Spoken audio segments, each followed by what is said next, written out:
આજે કલેક્ટર શ્રી નર્મદાની અધ્યક્ષતામાં જિલ્લા સંકલન એવં ફરિયાદ નિવારણ સમિતિની બેઠક હતી, જેમાં ચૂંટાયેલા પ્રતિનિધિ અને જિલ્લાના તમામ વહીવટી તંત્રના અધિકારીઓ ઉપસ્થિત હતા. ત્યારે નર્મદા જિલ્લામાં હાલમાં જે ડામરના રોડના કામો અધૂરા છે એને સત્વરે મહિનાની અંદર તમામે તમામ કામો પૂર્ણ કરવા માટેની અમે રજૂઆત કરી છે. સાથે સાથે નર્મદા જિલ્લામાં ઘણા વિસ્તારોમાં પીવાના પાણીની સમસ્યા ઉપસ્થિત થઈ છે, ત્યારે નવા હેડપંપો કરવામાં આવે અને જે હેડપંપો રિપેર કરવા જેવા છે એમને રિપેરિંગ કરવા માટે પણ ગ્રામ પંચાયતો, પાણી પુરવઠા બોર્ડ અને તમામ તાલુકા પંચાયતને તાકીદ કરવામાં આવે એની પણ રજૂઆત અમે કરી છે.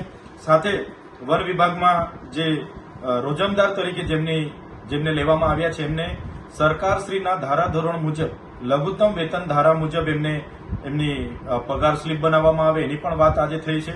સાથે સાથે નર્મદા જિલ્લામાં જે પેટ્રોલ અને ડીઝલની અછત સર્જાય છે એમાં ખાસ કરીને સાગબારા, ચીકદા અને ડેડિયાપાડા તાલુકામાં આજે લાઈનો પડી છે.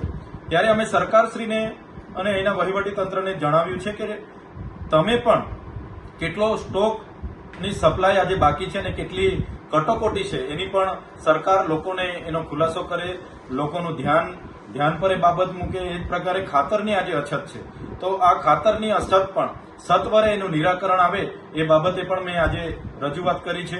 મનરેગાની જે રોજગારી ચાલુ થઈ છે એને વધારે ને વધારે લોકોને રોજગારી આપવામાં આવે, ફોરેસ્ટ વિભાગમાં રોજગારી આપવામાં આવે અને મનરેગામાં જે ફેસ આઈડી દ્વારા હાજરી પુરાય છે એની જગ્યાએ ફિંગરપ્રિન્ટ કાં તો કોઈ પણ માસ્ટર દ્વારા હાજરી પૂરવામાં આવે એની પણ આજે અમે રજૂઆત કરી છે. સાથે સાથે 73AA ભંગની જે ફરિયાદો મળી છે, લેન્ડ ગ્રેબિંગના ભંગની ફરિયાદો મળી છે, પેસા એક્ટના ભંગની ફરિયાદો મળી છે, એના ઉપર પણ વહીવટી તંત્ર દ્વારા સત્વરે કામ કરવામાં આવે એની અમે વાત મૂકી છે.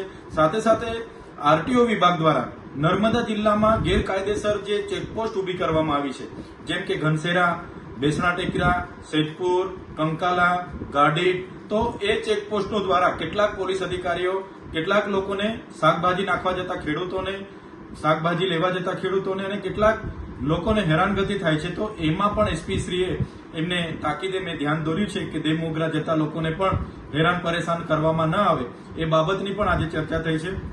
તાલુકા પંચાયત ડેડિયાપાડાનું મકાન જે જર્જરિત હાલતમાં છે તો એને પણ સત્વરે બનાવવામાં આવે.